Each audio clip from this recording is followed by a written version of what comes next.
empezar entonces por lengua. Normalmente la estructura, la dinámica, o sea, la distribución será primero lengua, luego inglés, ¿no?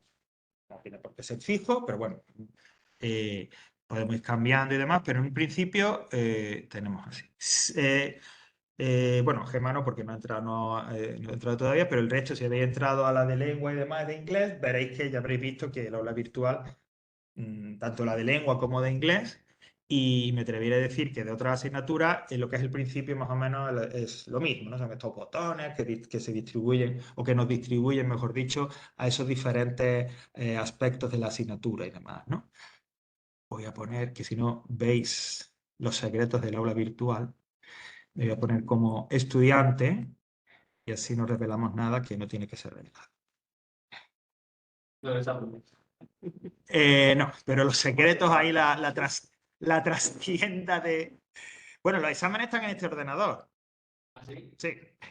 O sea, que de repente algún día, como le da una tecla, sale... ¡No bebo alcohol! ¡Oh! La verdad no tiene por qué ser alcohol, claro. Bueno, empezamos con el tema 1 y como teníamos en la programación, vamos a empezar en lengua por lo que ahí denominan de manera un poco ampulosa el tipografía textual, el texto narrativo, no sé qué, etcétera, ¿no? Bueno, habréis visto, y si no luego lo muestro otra vez, uno de los botones en el menú del aula virtual de lengua es redacción de textos. ¿Eso por qué? Se explica en el vídeo informativo y lo digo ahora. Mirad, ya de seguro puedo decir, hablando de examen, una pregunta segurísima de la parte de lengua del examen. Una redacción. En todos los exámenes que hagamos este año, siempre va a haber que hacer un texto, redactar un texto. Claro, no un texto, sino bueno, una cosa pues, reducida, no sé, 100, 150 palabras, es decir, que dé tiempo de sobra sin problema. ¿Por qué? A ver, nosotros vamos a explicar muchas cosas, yo voy a comentar muchas cosas de lengua, de literatura, etcétera, pero realmente, si salimos de aquí de la clase y vamos a lo práctico, ¿para qué os sirve la lengua? Pues para comunicaros, que antes lo estábamos hablando en el nivel 1, ¿no? Para transmitir un mensaje y demás. ¿Cómo transmitir ese mensaje? Hablando o escribiendo. Es decir, en nuestro caso, escribir, porque digamos, por la circunstancias del curso es la manera así en la que podemos verlo, digamos como el producto definitivo y lo que me dice a mí al leer vuestros textos, cuál es vuestro nivel, cuánto habéis aprendido, ¿vale? Entonces, hoy de hecho comentaremos algo brevemente antes de terminar la parte de lengua sobre esto de las redacciones y demás. Entonces, en el examen siempre habrá una pregunta con la puntuación que tenga. Pero imaginaos, lo digo para que calibréis la importancia que va a tener esta pregunta. Aparte, como digo, de la puntuación que tenga. Hacéis vuestro examen de lengua, etcétera y tal. Entonces yo lo corrijo y... O sea, a ver, no es que sea un desastre, pero la cosa tampoco está tan brillante. Y ahora me voy al texto y lo vuelvo a leer y releer. Ese texto, el resultado, como sea, lo que me demostréis ahí, determinará si la balanza cae de un lado para otro. Porque si el examen está... Bueno, pero y soy capaz de escribir un texto, por ejemplo, háblame del cambio climático, y tú me pones tu opinión, me cuentas tus cosas, el texto está estructurado, ordenado, me entero de lo que me dices, para adelante. Para mí tiene más importancia eso que, por ejemplo, es que se me ha olvidado cuál era el tipo de sujeto que me preguntaba Javier. Bueno, hola. A ver, Javier le hubiera gustado que hubiera dicho el tipo de sujeto, pero es más importante que seas capaz de escribir ese texto que en el caso de que se te olvide, lo compensa. ¿Vale? Entonces, entendamos que lo de redactar va a tener importancia y lógicamente se va a practicar. Luego vemos. Bueno, vamos a empezar entonces cada unidad, cada tema de lengua siempre empieza por un tipo de texto, ¿vale? Tipos de texto, categorías de texto que son lo más cercano posible a la realidad, es decir, que utilicemos ese texto en la realidad. Este primero por el que empezamos, el texto que llaman narrativo literario, el texto narrativo, por supuesto que lo utilizamos. Bueno, me he metido en el enlace que me decía en el índice de la unidad, voy abajo. En lengua, siempre la teoría se va a presentar a través de un PDF, que estará al final de la sección, ¿vale? Que trabaje ese contenido. Y ese PDF, podréis descargarlo, visualizarlo, imprimirlo, ya cada uno lo que quiera, porque hay compañeros que les gusta tenerlo impreso y tal, otros les gusta lo ven en el ordenador, como se quiera. En este caso, este que dice texto narrativo, nivel 2. Pues, cárgate. Ya. Y sobre esto es sobre lo que vamos a ir trabajando y hablando. Mira, texto narrativo. A ver, la cosa con la asignatura, esto pasa en todas, que muchas veces utilizamos unos términos que quedan muy bonitos, pero que luego a lo mejor en lo que es la vida común y tal, pues no, uno no dice, ay, te voy a contar una narración. No, te voy a echar un cuento. Mira lo que me ha pasado. Bueno, pues eso es una narración. Ahí está existiendo una narración. Siempre que contéis algo, cualquier cosa, estáis haciendo una narración. Y diariamente lo hacemos constantemente. Cuando nos vamos de copas con los amigos y demás, y mira lo que pasó el otro día, ahí estamos haciendo una narración. ¿Vale? Y sea cual sea esa narración, siempre va a contar lo mismo. O sea, si, digamos, va a haber una serie de elementos que vais a utilizar. Y es, primero, que va a haber alguien, una voz, que cuente esa historia. Va a haber unos personajes que intervengan en esa historia, un lugar, va a pasar algo, va a haber unos acontecimientos. Y esa historia, lo que cuentas, va a durar un tiempo concreto, sea cual sea la narración. Si hablamos del Quijote, que son 1000 y pico páginas, como si habla de lo que te ha pasado el otro día en el Ahorramás, tendrán esos mismos elementos. ¿Vale? Eso que acabo de mencionar, de enumerar, son los elementos que componen y definen lo que es el texto narrativo. ¿Vale? Siempre me gusta leer las definiciones que aparecen ahí porque son como muy, muy bonitas y quedan así, ¿no? Narrar es contar hechos reales o imaginarios que le suceden a unos personajes en un espacio-tiempo determinado. Bueno, pues lo mismo que he dicho. Lo que te ha pasado en un lugar concreto, en un tiempo concreto, con unos personajes. Y siempre lo hacemos, ¿vale? Siempre lo estamos haciendo. Porque me gusta recalcar esto porque, claro, uno cuando habla de narración, pues siempre piensa en un libro o piensa en que le cuentan algo. No, no, no. Mira, es que he ido a la rama y estaba el aceite a 8 euros. Qué barbaridad. Es así, ¿no? Porque yo voy a comprar a la rama, bueno, y a cualquiera. O más. Bueno, pues ahí ya estás contando una historia, con una situación, elementos y demás. ¿Vale? Bueno, ahora vamos a ir viéndolo un poquito más, lógicamente, más técnico y más detallándolo un poco más, ¿no?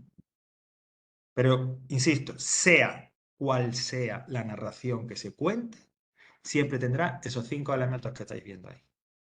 El narrador, la acción, los personajes, el tiempo y el espacio. Siempre. Y atención, cuando hablamos de narración, aunque aquí nos vamos a referir sobre todo a textos orales o escritos, también podemos hablar de películas, de series. Estamos en un momento en el que, de la historia, en el que constantemente producimos y consumimos narraciones. ¿Vale? Porque, ay, ¿has visto la película, la serie? No sé qué.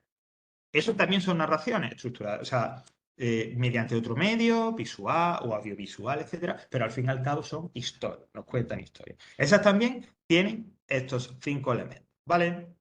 Bueno, bueno, el orden en el que están puestos no tiene que ser el orden de importancia, ¿vale? Sino que, bueno, todas, de alguna manera, tienen importancia y todas, de alguna manera, cumplen una función, ¿vale?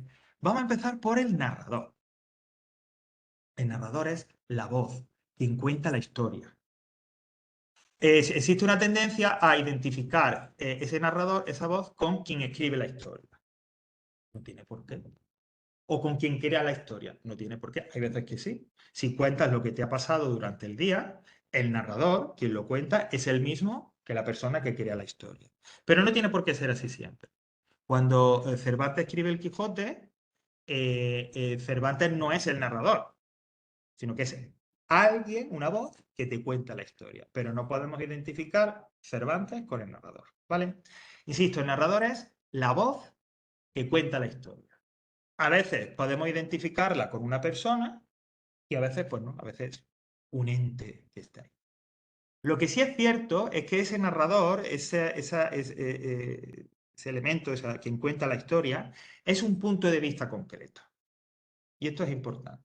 Fijaos, he ido a los Ramás, el aceite costaba 8 euros. Pero es que llego a la caja y mira, había un estúpido que me dice que la tarjeta no funciona. Pero si es que la he renovado, o sea, me llegó ayer, ¿cómo no va a funcionar? Señora, que no funciona y tal. Bueno, el caso es que al final pagué con el dinero y me fui. Y esa es tu historia. Pero ahora va ese estúpido El casero va a su casa y dice, mira lo que me ha pasado. Había una impertinente que llega, que coge ahí, me planta ahí como si fuera el aceite y me dice que paga con eso y no le funciona y encima yo tengo la culpa. La historia es la misma. Los hechos son los mismos. Los personajes son los mismos. Todo es lo mismo. ¿Qué es lo que cambia? Punto de vista. El punto de vista, el narrador. ¿Veis? Entonces, es muy importante porque, y esto puede llevar un poco, bueno, hay películas que experimentan con esto, libros que experimentan con eso, pero es interesante porque esa voz que cuenta la historia, dependiendo, te puede dar, como estáis diciendo, un punto de vista diferente, es decir, puede cambiar la historia, puede tener una interpretación diferente, puede revelar aspectos que no conocíamos, ¿vale? Entonces, siempre hay que identificar ese narrador con un punto de vista. El narrador, esa voz, lo cuenta todo, los hechos, nos describe y habla de los personajes, nos indica el tiempo, los lugares, etc. Todo pasa por ahí. Mira, o sea, haciéndolo un poco, siempre un poco la idea de la teoría, de siempre que hablamos de algo de teórico, explicación, siempre es ir a lo esencial. Bueno, hay tres tipos de narradores, no nos vamos a meter en tal, hay tres tipos de narradores, dependiendo de la persona gramatical que ese narrador utilice. Pero vamos a hacer otro día corto. El narrador en segunda persona no nos interesa. ¿Por qué? Porque es muy extraño. Bueno, no es que sea extraño, es que normalmente se suele utilizar, como se indica ahí, en textos experimentales, cuando se habla del desdoblamiento de la personalidad. Así que nosotros no lo vamos a encontrar, digamos, en lo que trabajemos aquí, no nos lo vamos a encontrar. Nos vamos a centrar en el primero y el tercero, que son los importantes de verdad. Fijaos, el primero dice el narrador en primera persona. ¿Cómo lo identifico? Bueno, pues si tú empiezas a leer un texto o escuchas, ahora que está tan de moda lo de los audiolibros y demás, y al narrar están utilizando el yo. En aquella ocasión me dirigía al trabajo cuando de repente me asaltó la duda de que eso es un narrador en primera persona. Está exactamente. Claramente, tu nombre, y así lo veo. Sonia. Sonia, como dice Sonia, el tiempo verbal me está indicando que es la primera persona. Los narradores en primera persona suelen ser habituales y la característica o lo que nos revela es que quien cuenta la historia es también un personaje de la historia. Participa en esa historia. Puede ser un protagonista, y sería el narrador protagonista, que suele ser lo habitual. Es decir, normalmente si el narrador es un personaje, suele ser el protagonista. Pero no tiene por qué, porque puede ser un personaje secundario. Hay un libro maravilloso, con una que luego que lo han hecho versiones cinematográficas, una con Robert Redford, por cierto, y otra con Leonardo DiCaprio, que es El Gran Gatsby, que es una novela de literatura americana, bueno, muy importante y demás. El Gran Gatsby, la novela, no está narrado en primera persona, pero es un personaje secundario, es un fotógrafo, alguien que va por ahí, un amigo porque claro, como siempre una historia de amor y tal, un amigo de la chica o tal, ¿no? Bueno, no es lo habitual, pero existe, y fijaos, esto como digo, que es un libro pues, muy importante, cumple con esta condición. Bueno, narrador en primera persona. Ahora, el señor de la narración, el señor de los narradores, el que nos vamos a encontrar, sobre todo si leemos un libro, si leemos literatura, es el narrador en tercera persona. ¿Vale? El que utiliza efectivamente la tercera persona a la hora de contar la historia. Este es el más común, sobre todo, insisto, a la hora de acercarnos a novelas, a relatos, a tal. El narrador en tercera persona. El narrador en tercera persona tiene dos variantes. Una, la que llaman narrador testigo, objetivo, externo. Yo siempre pongo el mismo ejemplo. Este narrador es como el guardia civil que hace el atestado del accidente. O, si, espero que no hayas tenido que sufrir o pasar por el hecho de tener que hacer un informe de esto para la aseguradora después de tener un problema con el coche o tener un accidente o algo, ¿no? Cuando uno tiene eso, tiene que hacer el parte y entonces uno de los apartados te dice la aseguradora, describe de la forma más exacta posible lo que ha pasado. Bueno, estaba entrando en la rotonda, iba a una velocidad excesiva, choqué con el coche de delante, se produjeron una serie de daños en el coche. Ese narrador que cuenta eso es un narrador externo. Lo único que me dice me narra los acontecimientos. Se acabó. No hay opiniones, no hay tal, no hay sentimientos, no hay nada. Solo y exclusivamente los acontecimientos. ¿Vale?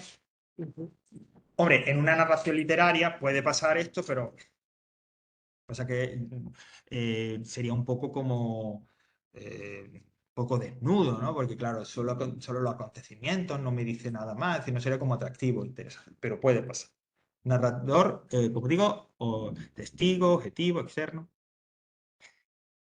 El segundo, ese es el que yo recomendaría que nos quedáramos con ese nombre, narrador omnisciente, porque ese es el narrador de la literatura. Sí. ¿Se le podría llamar también omnipotente? No es el término que se utiliza, pero en algunas historias es omnipotente. Omnipotente significa que lo puede todo. Realmente este narrador, en algunas historias, como digo, es el que lo puede todo, el que lo crea todo, ¿vale? Pero no es el término que se suele utilizar normalmente. Narrador omnisciente. Omnisciente quiere decir todo. O sea, la idea de omni, que es un prefijo creo que griego, es que engloba todo, ¿no? Omnipotente sería que es todopoderoso. Omnisciente no estoy seguro de lo que significa, pero me voy a lanzar a la piscina, pues como que observa todo o algo así. Algo así. Sí, que lo sabe todo. Algo así, exactamente. Mira, el narrador omnisciente, como estáis diciendo, sabe todos los personajes. Y de todos los personajes, los que aparecen en la novela, los que se recuerdan, los que no. Saben o sea, cómo son físicamente, pero saben cómo son por dentro, interiormente, lo que pasa por su cabeza, sus emociones, sus sentimientos. A veces los juzga. Y te está hablando de un personaje, el personaje con la bicicleta, y te dice algo que a ti te indica que está juzgando de manera negativa a ese personaje. Conoce todos los acontecimientos, los que están pasando, los que han pasado y los que van a pasar. A veces nos deja entrever, ¿no? Un poco de qué acontecimientos pueden venir, etcétera, etcétera. Es decir, todo. Es el que lo controla todo. Sí. El narrador testigo nunca puede ser una persona, hablar de manera subjetiva, siempre tiene que ser objetivo. No, siempre tiene que ser pura y simplemente los acontecimientos. En cuanto que haya algún mínimo rasgo de subjetividad, opinión, sentimiento, emoción, sería Eso ya es lo omnisciente. mismo. Sí. Okay. Sí, ahí entra Esa es la en eso. diferencia. Okay. Sí, sí, exactamente. Subjetividad. O sea, es muy, Silvia, muy definida, o sea, muy clara la diferencia, la separación entre ambos tipos de narradores. ¿Vale? Okay, gracias. Ese narrador, sí. Es una duda, ¿verdad? ¿El narrador en tercera persona puede hablar en primera persona como siendo él un espectador de la historia? Muy interesante esa. En ese caso, sí. sea testigo Sí. y no Sí. sepa lo que pasa por dentro de la persona, Mm. ¿podría tener algún pensamiento objetivo de lo que piensa sobre algún acontecimiento que pasa? Sí, sé por dónde va. Sí. A ver, no. Pero es una buena pregunta, porque nos adentramos además en algo que a mí me encanta, que es la literatura y demás. Perdona.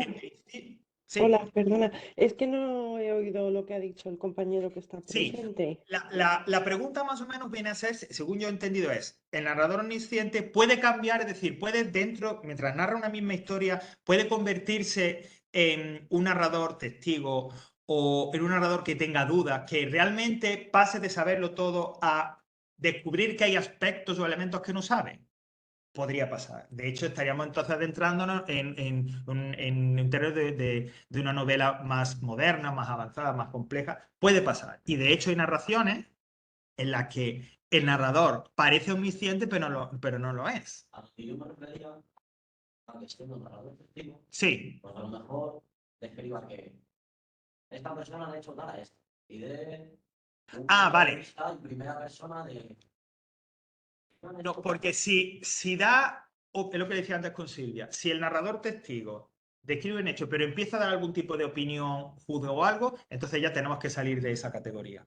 Aunque todo lo que narre de... Aunque todo lo que narre, sí. Entonces diríamos que es un narrador omnisciente, etcétera, en el que surge alguna duda o cambia un poco el punto de vista, pero en cuanto que hay algún tipo de elemento que rebase lo puramente su objetivo y demás, tenemos que salir de ahí. ¿Vale? Pero bueno, por cerrar y tal eso, en las novelas, y sobre todo en novelas más modernas, más complejas y tal, el experimento con los narradores omniscientes, y entonces, como digo, uno puede estar leyendo y de repente el narrador cree que lo sabe todo, y hay un momento que hay una frase o algo en el que dice, pero esto es una duda, el narrador omnisciente está expresando una duda sobre un personaje, sobre un acontecimiento, puede pasar. Claro, nosotros te digo un poco, para acercarnos y para un poco tener claro la teoría, vamos a las categorías claramente diferenciadas. Pero pudiera ser, pudiera ser. Para eso os invito a que descubráis, a que leáis y demás, a ver qué sale por ahí. Bueno, pues esto serían, digamos, los narradores. Luego vamos con otro elemento que es pues la acción. La acción es lo que pasa, los acontecimientos, no es más. Reales, imaginarios, presentes, pasados, futuros. Eso serían lo que llaman términos como acción. Luego hay dos términos más que aparecen por aquí que son argumento y trama. Básicamente son lo mismo, ¿no? Hay alguna pequeña diferencia, pero bueno, por mencionarlo. Lo importante de esta parte es que os quedéis con la idea de que la acción son los acontecimientos que se narran. Bueno, dice, el conjunto de acontecimientos y hechos de la historia se denomina también argumento. O sea, que acción y argumento es lo mismo, son sinónimos. Todo lo que pasa es la acción o el argumento, ¿vale? Es más, bueno, yo no sé ahora, pero antes cuando teníamos dos canales de televisión, digo, ahora televisión, y entonces tú veías las películas en los periódicos y te decían tal. Decía, película tal, director, argumento. Y te hacían un pequeño resumen de la historia, ¿no? Bueno, pues algo así. Si ahora avanzáramos un poquito más y nos detuviéramos, estuviéramos interesados que esos acontecimientos, esa acción, ese argumento, ¿cómo se ordena? ¿Cómo está estructurado? ¿Qué partes tiene esa historia? ¿En qué capítulos o episodios se divide?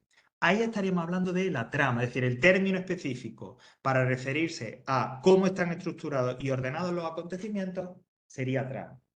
Aunque básicamente, como digo, nos estamos refiriendo a lo mismo. Pero si habláramos de este libro, su historia se divide en 5 capítulos. Bueno, pues eso sería la trama. La trama tiene 5 capítulos. Esta temporada de esta serie tiene 20 capítulos. Bueno, algo así. Eso sería con la trama, ¿no? Es decir, cómo se estructura esa narración. ¿Vale? Personajes. Pues también importante, claro, si no hay personajes, ¿qué tal? Los que participan en la acción, los que... hay muchos niveles, pero bueno, nosotros vamos a ver 2 niveles claramente diferenciados. Los protagonistas y el resto, que a veces les llaman personajes secundarios, etc. Bien, alguien puede decir, bueno, ¿y cuántos protagonistas hay? Bueno, por definición, el protagonista suele ser uno, porque, digamos, el más importante es uno, ¿no? Es como lo de cuando este se hizo emperador y era el primo inter pares, el primero entre iguales, no, el primero entre iguales, no, si sois iguales no hay primero, no. Pues el protagonista suele ser uno y tal. Puede ocurrir que a ese protagonista haya otro personaje que también tenga esa categoría o que lo acompañe en la trama, en esos acontecimientos, ¿no? Por ejemplo, tenemos una historia romántica o de amor, tendríamos, a veces se denomina 2 protagonistas, ¿no? Pues, bueno, para la pareja y tal. Hay veces que si hay historias que dan más relevancia a uno que al otro, pues estaría el protagonista y el otro miembro de la pareja sería el acompañante o como queramos llamarlo. Pero dentro de esta idea de los protagonistas, de los personajes más importantes de la historia, ¿no? Como decía mi padre, los que llevan la película, frente a ellos se suele situar lo que llaman el antagonista, el villano, el malo.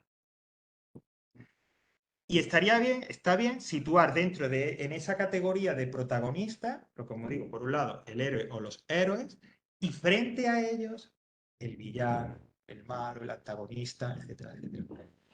Los que soy tal de... ¿Os acordáis de Falcon Crest? Sí. Esa mala Angela Chan. Bueno, los más jovencitos no tendrán ni idea de lo que estamos hablando, pero se aguantan. Como yo llevo la clase, lo digo yo y tal, ¿no? Sí. Exactamente. Eso es muy importante, como dice Gemma. Claro, ¿cómo sé yo que es el protagonista? En una narración clásica tradicional es efectivamente el que está en el centro. El que todos los acontecimientos dependen, giran o de alguna manera están relacionados con ese personaje, efectivamente, ¿no? Y hay veces también que la importancia, el calibre, la categoría del protagonista viene determinado por el antagonista, por quien tiene enfrente, ¿no? Por ese villano. Mira una cosa, enlazo con algo que luego voy a decir cuando hablemos de la estructura. Las narraciones tienen que ser interesantes. Es decir, algo tiene que pasar. Si yo te cuento, el domingo estuve en casa, me levanté, desayuné, vi la tele, luego salí al vermú, volví a casa, eché la siesta, preparé las cosas para el lunes y me dormí. O vaya mierda de historia, ¿no? Y vaya mierda de domingo, por cierto, también. O sea, la historia tienen que tener algo, un motor que te haga que te intereses por ella. Y ese motor es el conflicto, el problema. Las historias que no te cuentan nada son estas películas a veces que hay así de que tú dices, ¿qué pasa? Pues no pasa nada. Bueno, a lo mejor a alguien que le gusta mucho el cine te puede sacar algo, pero como historia, como narración no es interesante. Las narraciones siempre tienen que tener un conflicto, un problema, ¿vale? Y ahí es donde entraría ese enfrentamiento entre el personaje, o sea, entre el protagonista, perdón, y el villano, el antagonista, ¿vale? Luego vamos a volver a esto cuando hablemos de la estructura de la narración. Bueno, y en un segundo nivel tendríamos, como digo, esos otros personajes secundarios, ¿no? Que pueden tener mayor o menor relevancia para la historia, dependiendo de lo que le interese a quien la ha creado. Para introducir a los personajes, para presentar a los personajes, para hablar de los personajes, se puede hacer esto de una manera que llamaríamos directa, una caracterización directa, es decir, que el narrador dice, pues aquí está tal persona. Es alto, no sé qué, va vestido de esta manera y tal, tiene una personalidad. Es decir, el narrador, la voz, me describe directamente al personaje. O bien puede hacerse de forma indirecta. Es decir, otros personajes hablan de ese personaje, mientras que el narrador no lo menciona. Vuelvo. Yo me gusta el cine y tal, la literatura, entonces voy a hacer mucho de viejuno. Así que los que no tengan las referencias, luego la buscan en la Wikipedia y se acabó. Hay una que es una novela de Daphne du Maurier, que luego Hitchcock hizo una película maravillosa, que es Rebeca. Bueno, Rebeca es la historia de, es una chica que es acompañante de una señora rica, una cuidadora, conoce a un señor que es muy rico, un señor inglés, se casa con él y se van a vivir a Manderley, que es a la mansión de Manderley.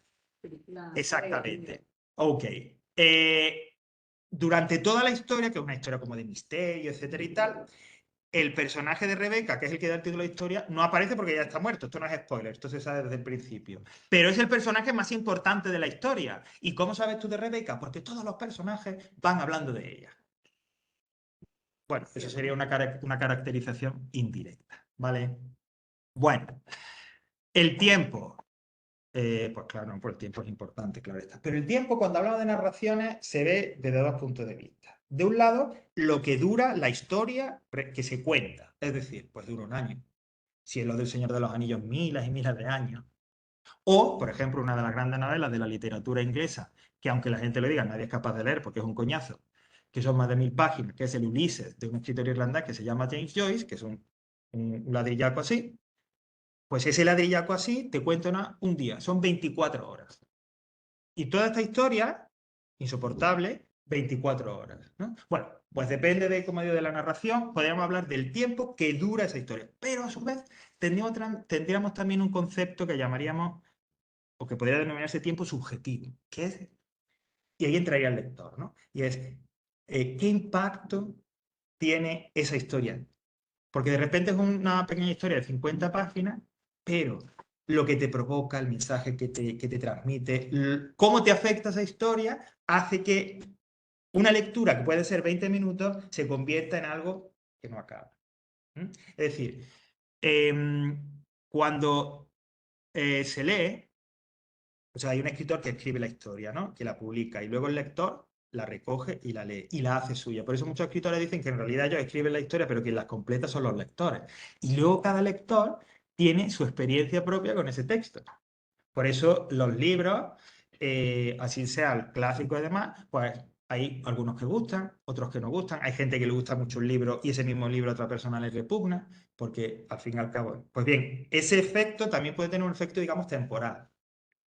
Y hay veces que si son lecturas pues que te interesan y tal, puede incluso que se produzca una suspensión del tiempo, ¿no? Que empieces a leer y después, ¿qué ha pasado ahora? Bueno, pues ese tiempo subjetivo también forma parte de la narración. Volviendo un poco a la idea de cuánto dura la historia, relacionado con eso de forma indirecta, estaría cómo se presenta la historia temporalmente. Mira, lo habitual, que es lo clásico y que todavía sigue pasando, es que desde un punto de vista del tiempo, la historia se presente de forma cronológica. Es lo que llaman ahí desarrollo lineal. Es decir, que empiece la historia por el principio, que lo que venga a continuación es lo que pasó después, y que el final sea el final de la historia. Eso es lo habitual, lo normal, es, digamos, la distribución clásica, lineal, cronológica. Pero no es la única. Y hay muchas historias, textos o películas o series que juegan con este orden, ¿no? Uno muy habitual es el que llaman siguiente, el que dicen in media res. Eso es un latinajo, significa en medio de la cosa. Bueno, pues imaginaos, vamos a ver una película, ¿vale? Venga, empieza la película y de repente, sin nada, empieza una persecución de coches, ¿no? Entonces hay uno que está conduciendo el coche, luego hay otro, el del coche de atrás que lo persigue, y hay disparos, y entonces saltos y tal, y tú dices, ¿pero qué pasa aquí? Entonces, esa historia, esa narración te ha metido de cabeza, no te explica nada. Te dice que, eso sí, bueno, te está diciendo que hay dos coches, que hay dos personas, que una persigue a la otra, algo ha pasado, no sabes qué, pero la historia ya está en marcha.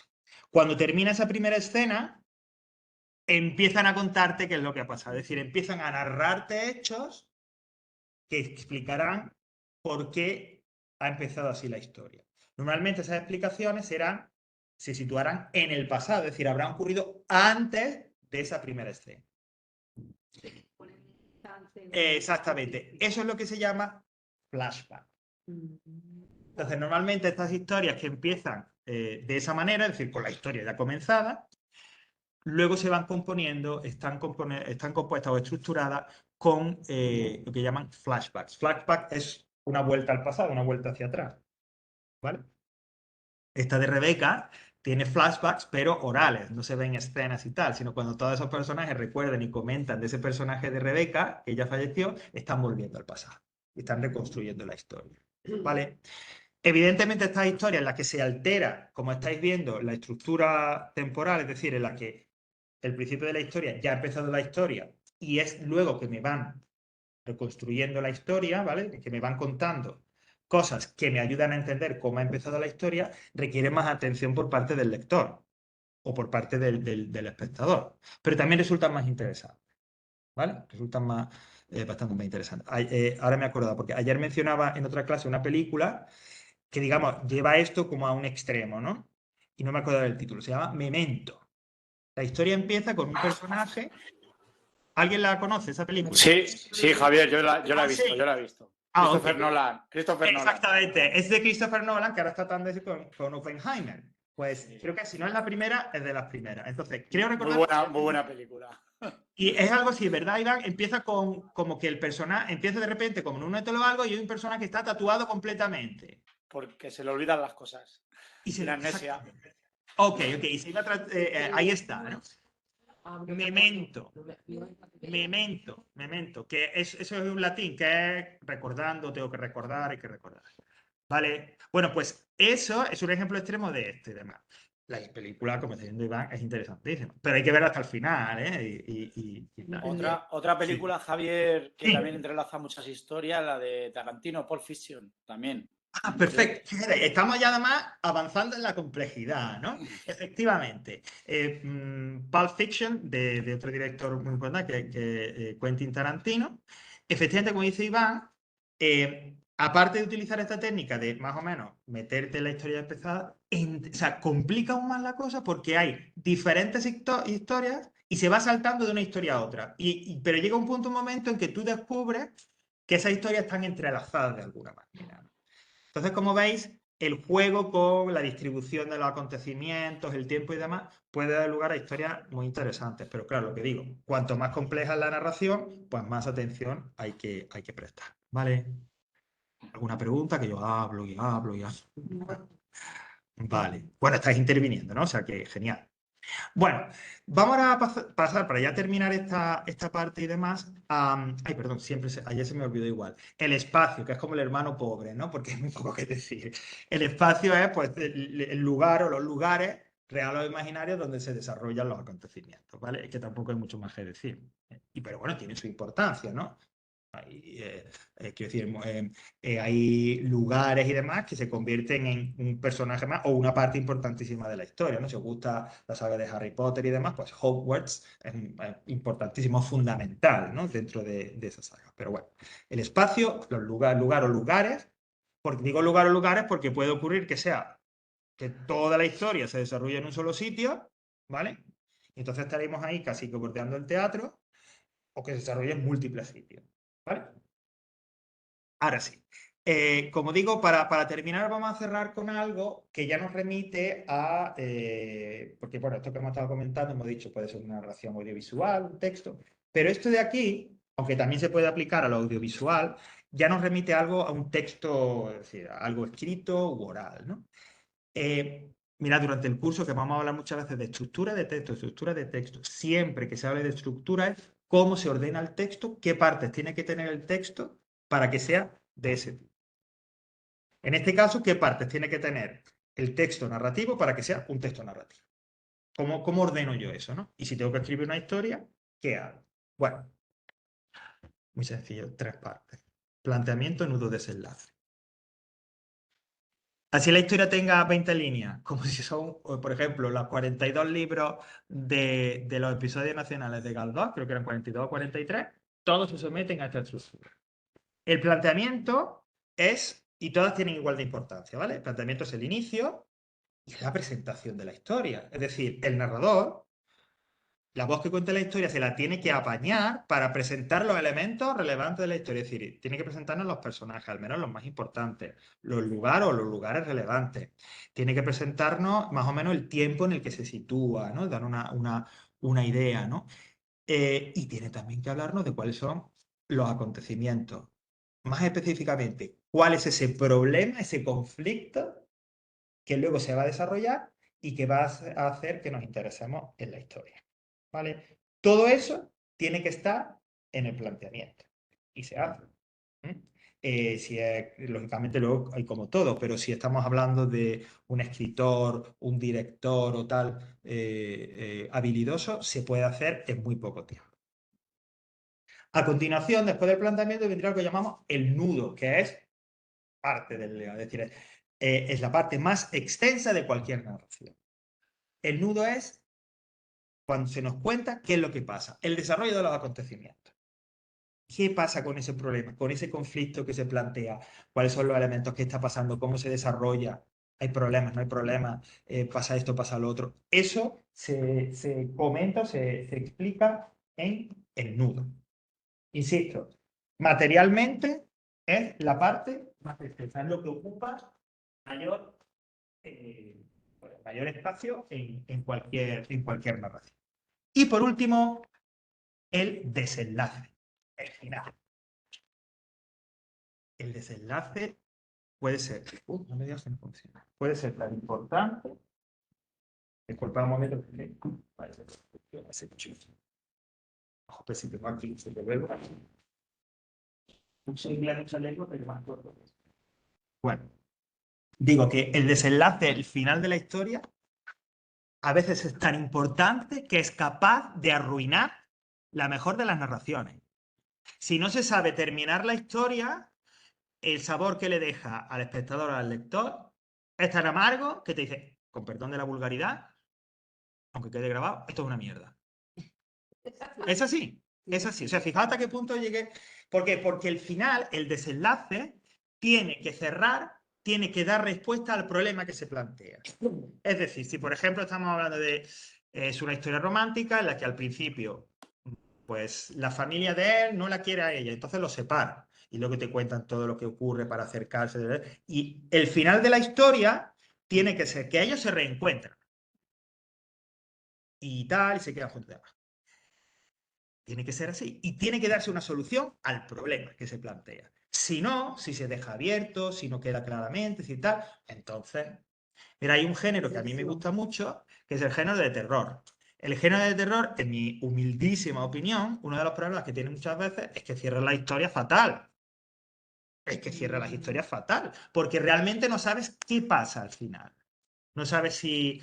¿Pero era un fantasma o era que ella se lo imaginaba? ¿Pero entonces ha terminado o no ha terminado? Entonces, mira, algo fácil. ¿Vale? Las historias se tienen que cerrar. Tú tienes que darle un cierre, un broche. ¿Significa eso que esos personajes, ese universo en el que se desarrolla la historia, ha acabado para siempre? No, porque ahí tenemos sagas literarias, ahí tenemos series de televisión, ahí tenemos sagas de películas. Yo comentaba estas del Fast and the Furious, que van por 12 películas ya, ¿no? Madre, la vi este fin de semana, la última. Madre mía. Genial. Por eso, que en estas sagas o en estas historias que continúan, cada capítulo, cada película, cada libro, es una historia en sí. Y se cierra la historia que se cuenta ahí, pero luego continúa. ¿vale? Es decir, por ejemplo, las de Harry Potter, lo digo porque, bueno, un fenómeno y demás, que son 7 libros. Cada libro es una historia, pero luego los personajes van evolucionando y vuelven a aparecer en cada uno de los libros. Pero cada uno de los libros plantea una historia, plantea un problema que se cierra ahí, ¿vale?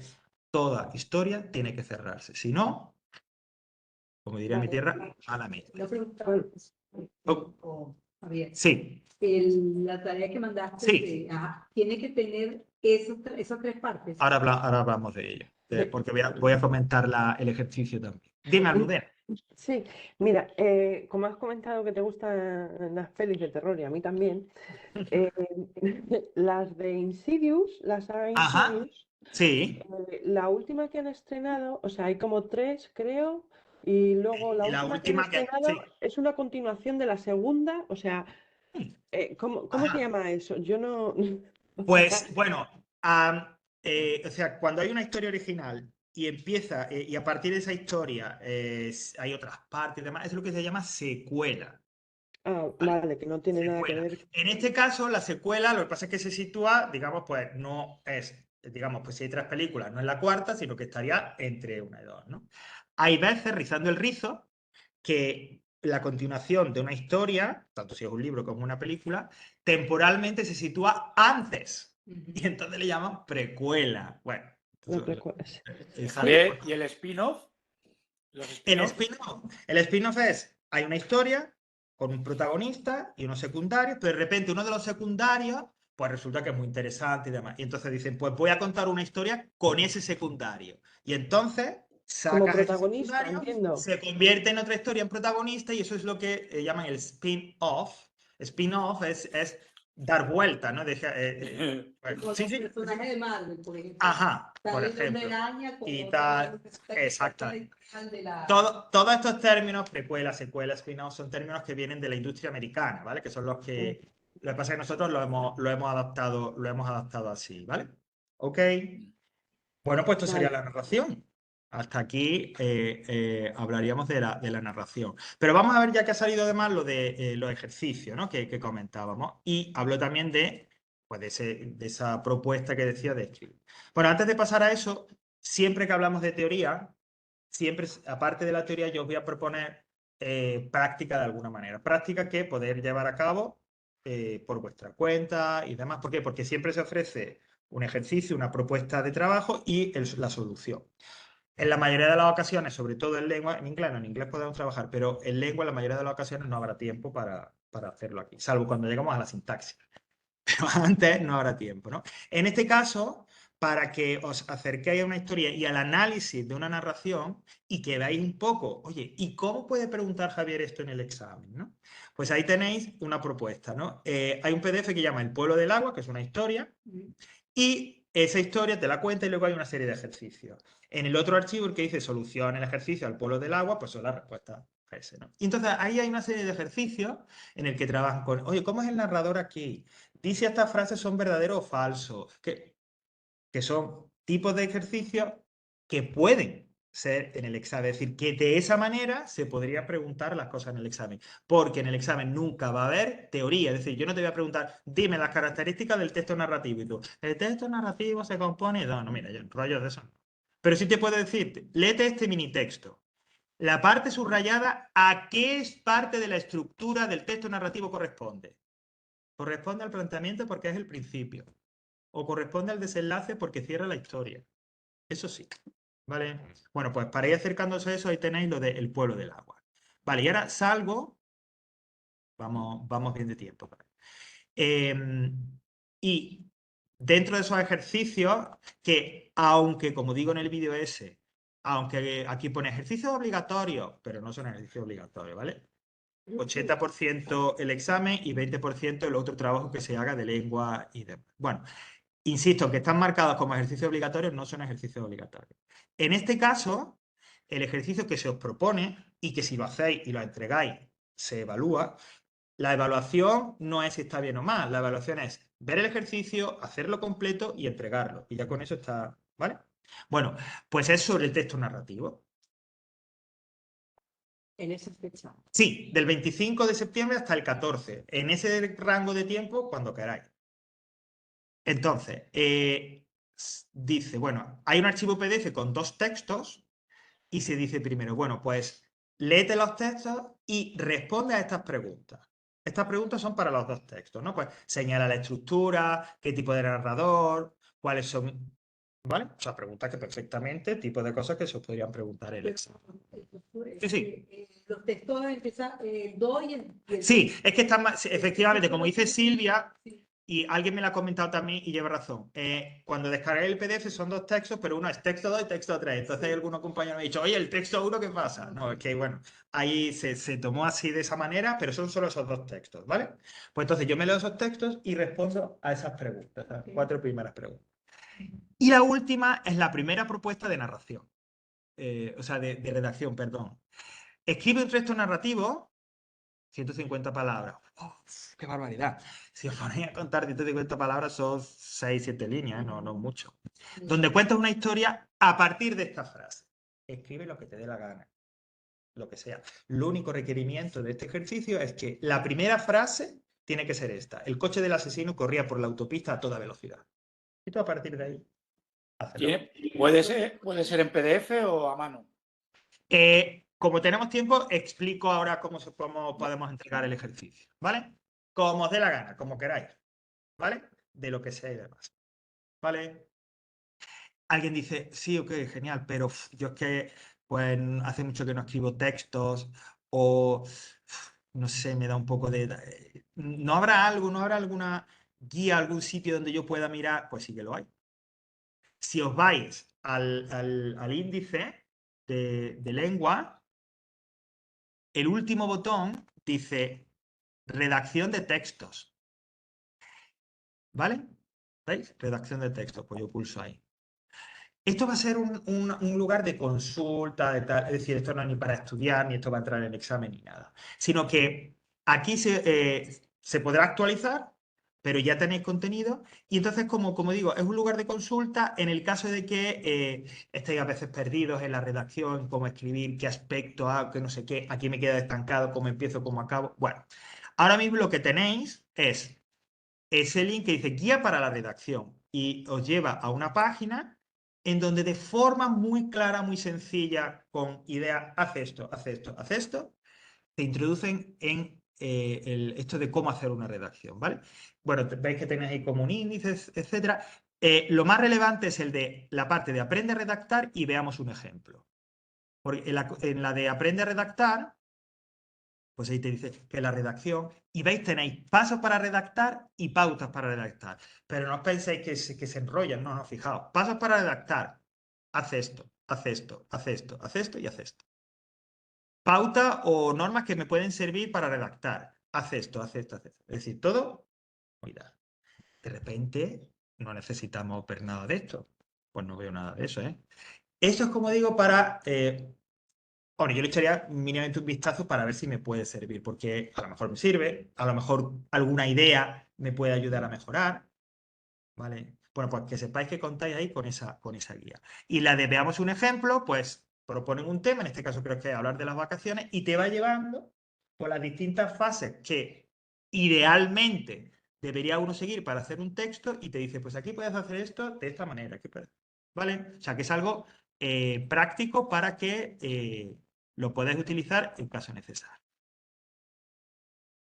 Ay, por favor, ¿cómo quitaba esto de aquí? Un momento, que me estoy peleando como... Ay, muy bien. Vale. Y el otro link que ahora mismo tenéis activo en este apartado es ejercicios de ortografía. La ortografía suele ser, bueno, pues, a ver, suele ser, no suele ser, pero hay alumnos que a veces tienen problemas con ciertos aspectos de la ortografía, ¿vale? Uno de los elementos que afectan a la evaluación del examen de lengua, que lo tenéis recogido en la ficha informativa, que tenéis en la virtual y la que se entregó el martes, os entregué en papel, es que por cada falta se quitará un 0,10, por cada falta de ortografía, ¿vale? ¡Ay, Dios mío, Dios mío! Lo habitual que es que se cometan una falta, 2 o 3. Bueno, si son eso, no hay problema. Yo siempre digo que si son 5 o más faltas, entonces ya es un problema. Pero si cometes 5 o más faltas, entonces es que tiene un problema en todo, no solo en la ortografía, ¿vale? Entonces, y es más, por la práctica de los últimos años, la mayor parte, por no decir el 95% de los errores de ortografía son con las tildes. Es raro, aunque a veces aparece confundir una B y una V, una H, eso más o menos, pero lo de las tildes, como decía en el otro, ¿cómo estaba la plaza? Abarrotada, pues igual, ¿no? Hay veces que es demasiado. Bueno, pues ahí tenéis en este enlace, es una página con un montón de ejercicios, de un montón de cosas de ortografía y tal, ¿vale? Pues igual, pues, no, pues creo que tengo problemas con esto, pues me confundo con las tildes. Podéis acceder a este banco de ejercicios para, pues, para practicar y demás, ¿vale? Bueno, pues tenéis ahí esto de la redacción de texto en el caso de que lo necesitáis. Yo a la otra clase Sí, no asistí. sí. Es que mandaste la otra clase. ¿Los puedo hacer ahora? Primero, las tareas nunca son obligatorias, salvo las de literatura, ¿vale? Las otras, tanto en inglés como de lengua, son opcionales. Y normalmente, no me acuerdo cómo te llamabas, perdona. Fran, digo Francisco, me sonaba. Fran, y entonces, cuando se abre un tema, se abre también el periodo de entrega de ese ejercicio. Y durante ese periodo, que suelen ser 15 días, 20, dependiendo, tú puedes entregarlas cuando tú quieras, ¿vale? Entonces no puedo. ¿Cómo? Entonces no puedo. Por supuesto, hasta el 14, creo que es hasta el 14 de octubre se puede. Está... Eso también. Vale, perfecto. Pues tanto en inglés, tanto en inglés como en lengua, por eso digo que recomiendo que veáis el vídeo ese que ahí se explica todo. Es que hemos tenido que empezar un poco, in medias res, hemos tenido que empezar así.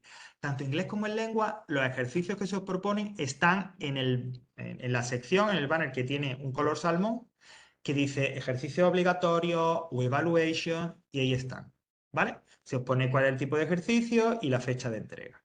Esa de Facebook. Muy apropiado, fijo, para el día de hoy. Sí, sí. Pero este no es ese, este es otro. Ese es otro, ese Sí. es otro, ¿de qué trata? Sí. La semana que... Si me dejáis, lo digo la semana que viene, para no... Porque la semana que viene vamos a hablar de la literatura. Y entonces os explico esto de la evaluación y demás, ¿vale? Antes de pasar a inglés, rápidamente. Voy a hacer el trabajo este que me dice Javier de la narración, de escribir. ¿Cómo lo entrego? Bueno, me voy otra vez. Sí.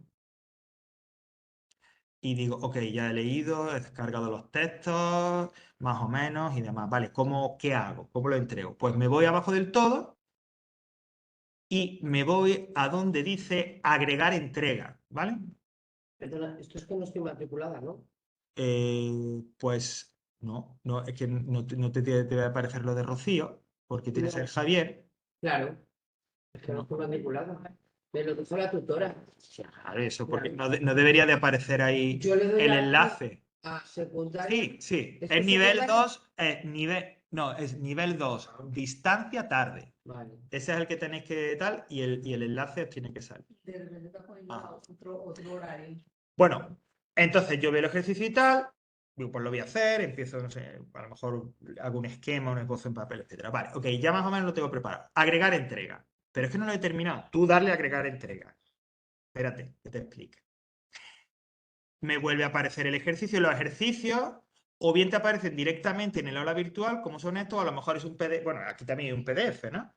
Que lo completa o que te explica qué tienes que hacer. Entonces, llega la hora de entregar el ejercicio. Yo tengo dos opciones. Primera opción, le doy a agregar entrega, me voy a la página que me ofrece y me pongo aquí, en donde me dice texto en línea. El aula virtual te ofrece una especie de procesador de texto y directamente ahí puedes empezar y hacer el ejercicio, ¿no? Voy a escribir la historia. El coche del asesino, no sé qué, no sé cuál. Y tú haces tu texto, respondes a las preguntas del ejercicio y dices, vale, ya está, ya lo tengo completo. Pues después de tenerlo completo, compruebo que no me falte nada, etcétera, me voy aquí abajo y digo, guardar cambio. Y cuando pulsáis ahí, ya está entregado. Esa puede ser una opción. Segunda opción. Pues resulta que, bueno, no sé, que yo lo hago, prefiero hacerlo en mi Word, en mi procesador de texto aquí en mi ordenador. Yo tengo, por ejemplo, el OpenOffice. O no, como creo que era Iván que me lo ha preguntado, pues yo lo voy a hacer en papel. porque es que no me da la gana, ni sé hacerlo así que yo lo hago en papel. Se acabó. Entonces y hago mi folio, escribo y tal. Vale, en ese caso, ¿qué hago? Bueno, si lo hacéis en un procesador de texto de vuestro ordenador, lo completáis, escribís y demás, y lo grabáis como un archivo, ¿vale? Y se queda en la memoria de vuestro ordenador. Si lo hacéis en papel, entonces hay una opción.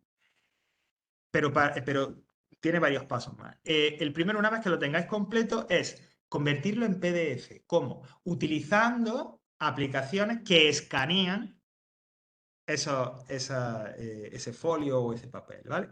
La que yo siempre utilizo, que recomiendo, la voy a poner aquí en el procesador, se llama CamScanner, que es gratuita, tal, y es bastante sencilla de utilizar, ¿vale? A ver si escribo.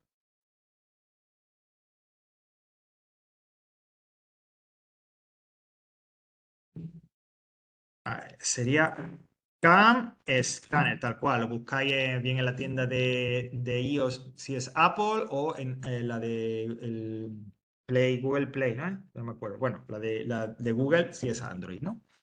Y ahí te sale CamScanner, tú la descargas en tu móvil y entonces, ya digo, es fácil de utilizar. Pones el folio que hayas escrito, el móvil encima como si le hicieras una foto, le haces la foto y la aplicación te lo convierte en PDF y desde la misma aplicación lo puedes enviar a tu correo. Lo envías a tu correo y lo descargas de tu ordenador. Hay más pasos, pero es la opción para que si tú quieres hacerlo si quieres hacerlo con papel y bolígrafo, lo puedes hacer. Tanto si ya tengo el archivo, porque he hecho el procesador de texto, lo he terminado el ejercicio procesador de texto, como si tengo el PDF con el documento escaneado, me voy aquí, me sitúa en esto que dice archivos enviados. Me sitúa en esto que es un folio con una de las puntas dobladas. Pulso ahí. Me lleva a esta página, le doy al botón de examinar y ya en la memoria de mi ordenador busco el archivo, ¿vale? Pues va a ser el texto narrativo nivel 2, ¿vale? Le pulso. Veis que aparece al lado ya de la tecla examinar, bajo un poco, baja. Le doy a subir este archivo y aparecerá ahí. Y cuando ya veo que está ahí, debajo de eso que dice archivos, le doy a guardar cambios y ya lo habré entregado. ¿Vale? Cualquiera de las dos opciones es válida. ¿Vale? Perfecto. Pues, terminamos aquí lengua. Ay, me he equivocado. Sí, puede ser que no. Sí, sí. No tiene que ser.